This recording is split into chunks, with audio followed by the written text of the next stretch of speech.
എന്നാണ് ആദ്യമേ ആശംസിക്കാൻ. വിവാഹത്തിൽ വിശദമായ പ്രശ്നങ്ങൾ ഉണ്ടായിരിക്കും. അതുകൊണ്ട് വലിയൊരു പ്രശ്നത്തിന് ഇവിടെ പ്രസക്തിയില്ല എന്നാണ് എനിക്ക് തോന്നുന്നത്. എന്നാൽ ഒന്ന് രണ്ട് കാര്യങ്ങൾ മാത്രം ഓർമ്മിച്ച് അവസാനിപ്പിക്കുകയാണ്.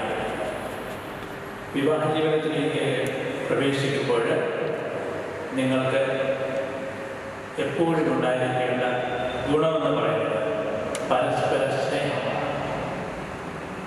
ഇന്നത്തെ ലേഖനമാകട്ടെ സുവിശേഷത്തിൽ ഏറ്റവും കൂടുതൽ നമ്മൾ വായിക്കേണ്ട വാക്ക് സ്നേഹമാണ്. സ്നേഹത്തിന് അടിയുറച്ച ഒരു വിവാഹ ജീവിതം അടുത്തുയർത്താനായിട്ട് നിങ്ങൾക്ക് സാധിക്കണം.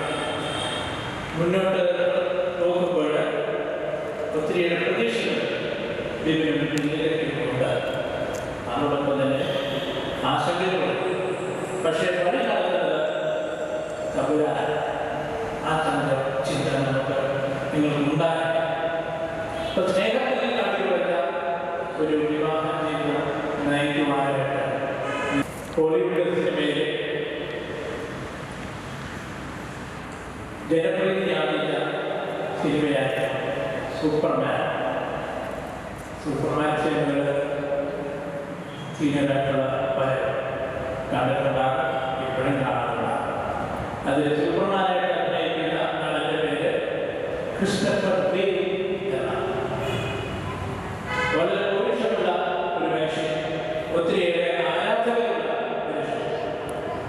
ഏതാനും വർഷങ്ങൾക്ക് മുമ്പ് അദ്ദേഹം കുതിരപ്പുറത്ത് നിന്ന് വീണ് അദ്ദേഹത്തിൻ്റെ കഴുത്തിന് താഴേക്ക് തളർന്നുപോയി. അനങ്ങാൻ അവസ്ഥയാണ്. വളരെ പ്രശസ്തിയുടെ കൊടുമുടിയിൽ നിൽക്കുമ്പോഴാണ് ക്രിസ്റ്റഫർ റീവിന് ദാരുണമായിട്ടുള്ള ഈ അപകടം സംഭവിക്കുക. രോഗത്തിൻ്റെ വേദനകളെക്കാൾ, ശരീരത്തിൻ്റെ ക്ലേശങ്ങളെക്കാൾ, അവസ്ഥകളെക്കാൾ ക്രിസ്റ്റഫറിന്റെ മനസ്സിനെ മതിച്ചിരുന്ന വലിയ ചിന്ത ഇതായിരുന്നു: ഞാനിങ്ങനെ ശരീരം അനങ്ങാതെ കിടക്കുമ്പോൾ എൻ്റെ ഭാര്യയായ ക്രിസ്റ്റീന എന്നെ ഉപേക്ഷിച്ച് പോകുമ്പോൾ എന്നുള്ളതാണ്. 5 മാസം കഴിഞ്ഞപ്പോൾ ക്രിസ്റ്റഫർ ചോദിച്ചു, ക്രിസ്റ്റീന, നീ ഉപേക്ഷിക്കുമോ? ഞാൻ ജീവിതം വരെ വരുന്നു. അപ്പോൾ ക്രിസ്റ്റീന പറഞ്ഞില്ല, I have no life without you. നീ ഇല്ലാതെ ഒരു ജീവിതം എനിക്കില്ല. ഇതാണ് സ്നേഹം. അതിൻ്റെ ആത്മാർത്ഥതയുടെ പരിപൂർണ്ണത. സുഖത്തിലും ദുഃഖത്തിലുമൊക്കെ ഒന്നിച്ചു പോകുന്ന ഒരു ജീവിതം ആയിരുന്നു അവരുടെ. ഇതുപോലെ തന്നെ നിങ്ങൾക്കുള്ള വിവാഹത്തിൻ്റെ ആദ്യ നാളുകളൊക്കെ നല്ല സ്നേഹമായിരിക്കും. പിന്നീടൊക്കെ ഏറ്റക്കുറച്ചിലുകളുള്ള. എന്നാൽ ഏതെല്ലാം പ്രശ്നങ്ങളും പ്രതിസന്ധികളും നിങ്ങൾ ഒരുമിച്ച് പോകുന്നതിനാണ് വിജയം. രണ്ടാമതായിട്ട് നിങ്ങൾ പ്രാർത്ഥിക്കുന്നത്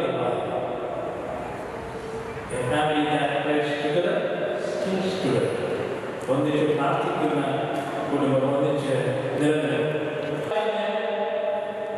വധുവായി കിട്ടിയ സാറായുടെ ആദ്യത്തെ 6 ഭർത്താക്കന്മാരും ആദ്യ രാത്രിയിൽ തന്നെ മരിച്ചുപോയത്. പിന്നീട് മുഴുവനാണ് ടോബിയാസ് അവളെ വിവാഹം ചെയ്ത, സാറയെ വിവാഹം ചെയ്ത അന്നത്തെ ആദ്യ രാത്രി തന്നെ മണവറയിൽ പ്രവേശിച്ച് ആദ്യം ചെയ്ത കാര്യം സർവശക്തനായ ദൈവത്തെ വിളിച്ച് ടോബിയാസ് സാറയോട് പ്രാർത്ഥിച്ചു വരുന്നു.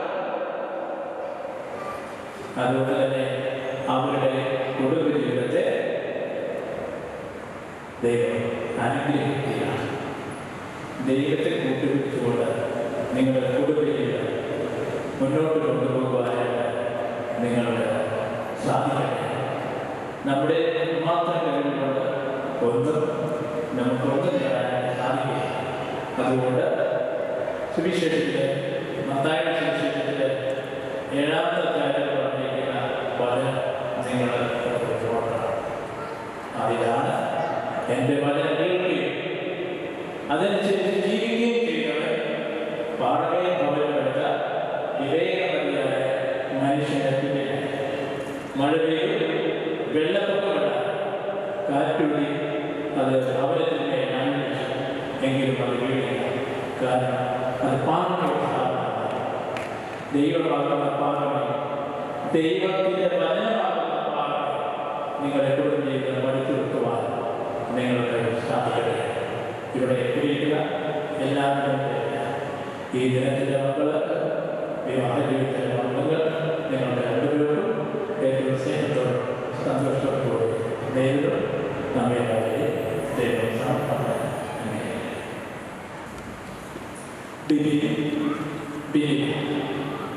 സ്വർഗീയ മണവാളനായ തന്റെ മണവാട്ടിയെ സഭയെ സ്നേഹിക്കുകയും അവൾക്ക് വേണ്ടി സ്വജീവൻ അർപ്പിക്കുകയും ചെയ്തു. സഭ അവിടത്തോട് വിശ്വസ്തത പുലർത്തുകയും ചെയ്തു.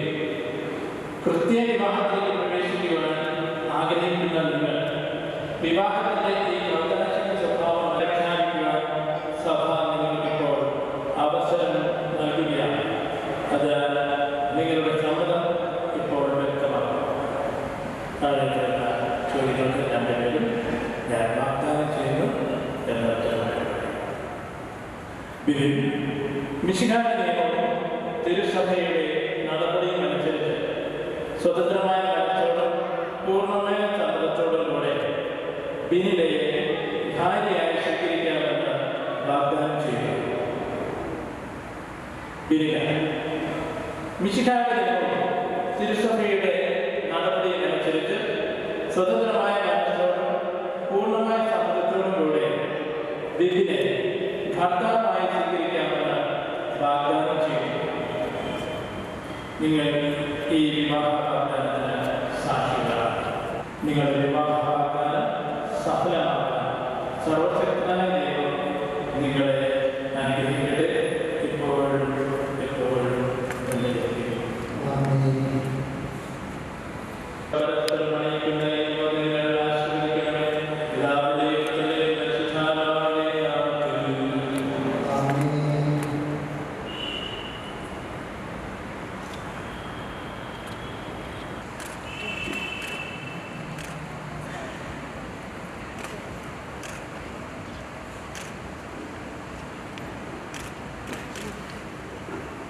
സന്തോഷത്തോടെ പ്രതീക്ഷയോടെ വിവാഹത്തിലെ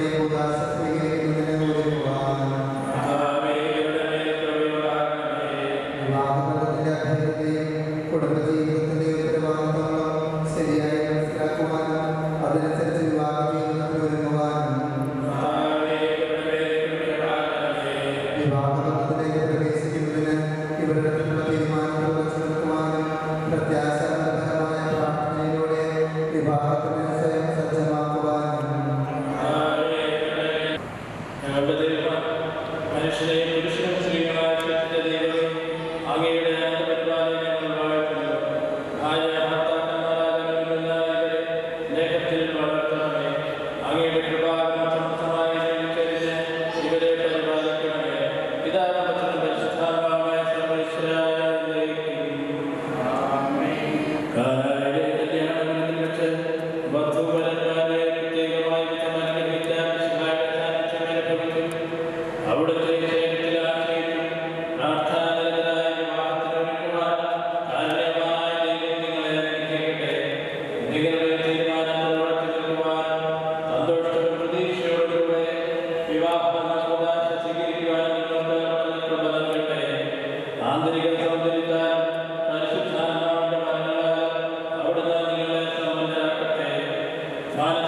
തൂമിന്നൽ തൂവൽ തുമ്പാൽ മെല്ലെ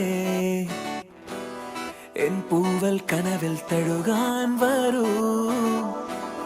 വാർത്തിങ്കൾ മായും രാവിൻ കൊമ്പിൽ ചിറകേറി നീ പുലർത്തിയിൽ മലർത്തരൂ. നിൻ പീലിക്കണ്ണിൽ മിന്നിക്കാണും പൊൻതാരാജാലം ചിരിതൂകിയോ. നിറമേടും മിന്നും മഴവിൽ പടവിൽ അണയാമെന്നും തളിർ മുകിൽ കുളിർ തൊടാം. ഒരു സ്വപ്നം കാണും പോലെ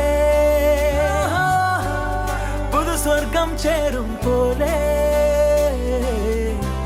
അരികിലാരും അഴകി ചൂടി വിരിയവേ ഞാനും പൂങ്കാറ്റായി മേയുന്നു. തൂമിന്നൽ തൂവൽ തുമ്പാൽ മെല്ലെ എൻ പൂവൽ കനവിൽ തഴുകാൻ വരൂ. വാർത്തിങ്കൾ മായും രാവിൻ കൊമ്പിൽ ചിറകേറി നീ പുലർത്തിയിൽ മലർത്തരൂ.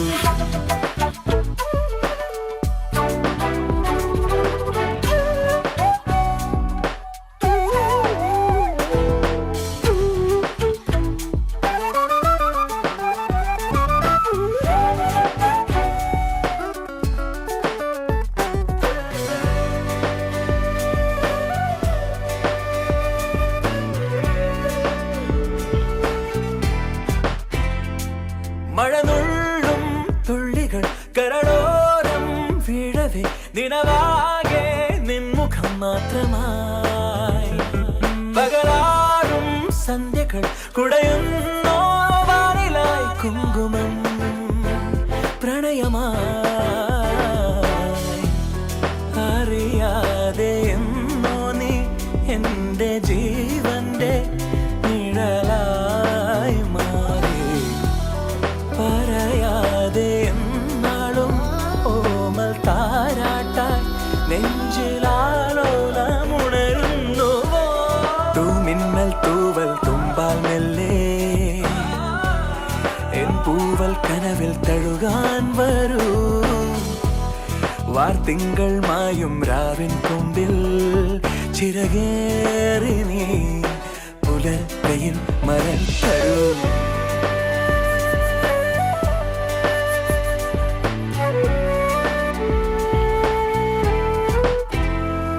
തണൽ വീഴാ വഴിയിലും പുഴമീട്ടും പാട്ടിലും കനലോലും നോവുമായി തേടി ഞാൻ. മറുവാക്കിൻ കുമ്പിളിൽ നറുപൂന്തേ നീണമായി ഇതിലേ പോരുമോ. കടലാഴമോളം നീ പെയ്തിറങ്ങുന്നു. ഒരു ബൈബിൾ വിവാഹമുള്ളവരിലേക്ക് കൊണ്ടുവരുന്ന രേഖമുണ്ട്. അന്ന് അതൊരു പുതുമயான രേഖമുണ്ട്. ഇന്ന് അതിൻ്റെ ഒരു പുനരവതാരം നമ്മുടെ ഇവിടെ നമ്മുടെ ഹീറോ റോമിയോ ബിബിൻ തൻ്റെ ജൂലിയറ്റിനെ ഒരു ബൈക്കിലാണ് നമ്മുടെ മണ്ഡലത്തിലേക്ക് കൊണ്ടുപോകുന്നത്. നിങ്ങൾ കണ്ടിട്ടുണ്ടായിരുന്നില്ല. ഇവിടെ ഞാൻ ഇവിടെ മനസ്സിലേക്ക് പെട്ടെന്ന് കടന്നു വന്നത് ആക്ടിവിറ്റി സിനിമയാണ്. एक दूजे के लिए എന്ന വാക്കിൻ്റെ അർത്ഥം തന്നെ മെയ്ഡ് ഫോർ ഈച്ച് അതർ എന്നാണ്. തികച്ചും അന്വർത്ഥമായിരിക്കുന്ന ആ നിമിഷത്തിലാണ് നമ്മൾ പ്രിയപ്പെട്ടവരെ. വിവാഹത്തിന് ഏത് വിവാഹങ്ങൾക്കും 3 ധർമ്മങ്ങളുണ്ട്. ഒന്ന്, ജീവിതാവസാനം വരെ പരസ്പര സ്നേഹത്തിലും വിശ്വസ്തതയിലും ഇരിക്കും. സീസറിന്റെ ഭാര്യയുടെ പവിത്രതയെക്കുറിച്ച് നിങ്ങൾ കേട്ടിട്ടുണ്ട്. കഴിഞ്ഞ മന്ത്രിസഭയിലും മന്ത്രിക്ക് രാജ്യത്വം വേണ്ടിയുള്ളത് ബഹുമാനപ്പെട്ട കേരളത്തെ കൊണ്ട് പി കമൽ പട്ട സീസറിന്റെ ഭാര്യ സംശയത്തിന് അതീതയായിരിക്കണം എന്ന പരാമർശമുണ്ട്. സീസറിന്റെ ഭാര്യകളെ കൽപ്പോന്നി ജീവിതാവസാനം വരെ തൻ്റെ വാക്കിലും പ്രവൃത്തിയിലും ചിന്തയിലും പെരുമാറ്റത്തിലും വികാരത്തിലും പതിയോട് വ്രതമെടുത്തതായിരിക്കുന്ന ഭാര്യ. അങ്ങനെയുള്ളതായിരിക്കുന്ന ജീവിതാവസാനം വരെയുള്ള ആ ഫിഡലിറ്റി, ആ ലോയൽറ്റി മെയിൻറ്റെയിൻ ചെയ്യുക എന്നുള്ളതാണ് വിവാഹത്തിലെ ആദ്യത്തെ ധർമ്മം.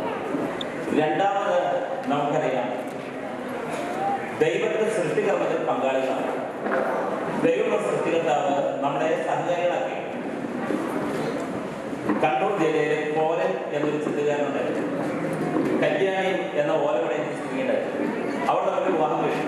അവരുടെ ദാമ്പത്യ വലത്തിൽ കൂട്ടു അതിൽ കുസുമങ്ങളുണ്ട്. ആരാമത്തെ രോമാഞ്ചമായി സുപ്രഭാതത്തിൽ സുസ്മിതമായി മക്കളുടെ പറഞ്ഞാൽ അതിനകത്ത് 14ാമത്തെ മകനാണ് പിണറായി വിജയൻ. നിങ്ങൾ അങ്ങനെ കേട്ടിട്ടുണ്ടോ? 13 പ്രസവത്തോടെ ആ പ്രസവം നിന്നിരുന്നെങ്കിൽ കേരളത്തിൽ ശക്തനായ ഒരു മുഖ്യമന്ത്രി ഉണ്ടാകുമായിരുന്നു. അപ്പോൾ ഇവരുടെ ദാമ്പത്യ വലത്തിൽ കൂട്ടുന്നതിന് വേണ്ടിയുള്ളതായിരിക്കുന്ന ഒരു ആശംസയായിരിക്കണം നമ്മൾ ഇവിടെ വരുന്നത്. മൂന്നാമതായിട്ട് ആ മക്കളെ ദൈവികതയിലും മാനവിക മൂല്യങ്ങളിലും വളർത്താൻ. കഴിഞ്ഞ ദിവസം നമുക്ക് എല്ലാവർക്കും വേദനിപ്പിക്കുന്ന സംഭവം നമുക്ക് ഓർമ്മയുണ്ടാകും. 14ാമത്തെ നിലയിൽ നിന്ന് മേഘ എന്ന ഒരു അമ്മ നിലത്ത് വീണ് മരിച്ചുപോയതെന്ന് പറഞ്ഞില്ലേ? കുടുംബിനി വീട്ടമ്മ, കുടുംബം വീട് പുലർത്തുക എന്നുള്ളതാണ് ഒരമ്മയുടെ ഏറ്റവും ശ്രേഷ്ഠകരമായിരിക്കുന്ന ജോലി. അങ്ങനെ നല്ല ഒരു കുടുംബത്തിന് കുടുംബാവം വരുന്നതായിരിക്കുന്ന ഒരമ്മയാണ് വീണ മടവൻ. അടുത്തത് വിപിൻ. വിപിൻ എന്ന് പറയുന്നത് ഇപ്പോൾ അബുദാബിയിലാണ് ജോലി ചെയ്യുന്നത്. അദ്ദേഹം ഏഷ്യൻ ഗൾഫ് ട്രാവൽസ് എന്ന കമ്പനിയിലെ ഒരു ഉദ്യോഗസ്ഥനാണ്. ഞങ്ങളുടെ ഇടവകയെക്കുറിച്ച് പറയുന്ന സമയത്ത് ഈ കുടുംബത്തെ പ്രത്യേകം പരാമർശിക്കാതെ തരുന്നുണ്ട്. ഞാനിവിടെ അതിശയോക്തി പറയുന്നില്ല എന്നുള്ളത് ഈ ഇടവകക്കാരിൽ ദൈവോന്മുഖമായിരിക്കുന്നുള്ളൂ. അതാണ് ഈ കുടുംബം. നെല്ലൂർ സെന്റ് ജോസഫ് പള്ളിയുടെ ട്രസ്റ്റിയായി കൈക്കാരനായിരുന്നു. മികച്ച ഉത്തരവാദിത്വം ആർജവത്തോടെ തീർച്ചയായും തീർച്ചയായും. അദ്ദേഹത്തിൻ്റെ ഭാര്യ വീണ വർഷങ്ങളായിട്ട് കാറ്റഗറിസം ടീച്ചറാണ്. മാത്രമല്ല വിശുദ്ധ കുർബാനയുടെ ഒരുക്കത്തിന് വേണ്ടി കുമ്പസാര സ്വീകരണത്തിന് വേണ്ടി ഇതിനൊക്കെ ഒരുക്കുന്നതായിരിക്കുന്ന ആ സുശക്തമായിരിക്കുന്ന കാര്യങ്ങളാണ് വീണയുടെ. ഭാര്യ മേഴ്സിനെ പറഞ്ഞാൽ നിങ്ങൾക്കറിയാമല്ലേ? 40 വർഷം കഴിഞ്ഞാലും കാര്യങ്ങളൊക്കെ സ്ഫുടം ചെയ്തതായിരിക്കുന്ന ആ മുഖത്ത് നോക്കിയാൽ അറിയാം കരുണയുടേതായിരിക്കുന്ന സ്പർശമുള്ളതായിരിക്കുന്ന ഒരാളാണ്. അവരുടെ മകൻ അതാണ് ചെയ്യുന്നത്. കഴിഞ്ഞ നമുക്കറിയാൻ പാടുള്ളൂ അല്ലേ? എന്നാൽ ശരി. ഇനി ഉള്ളത്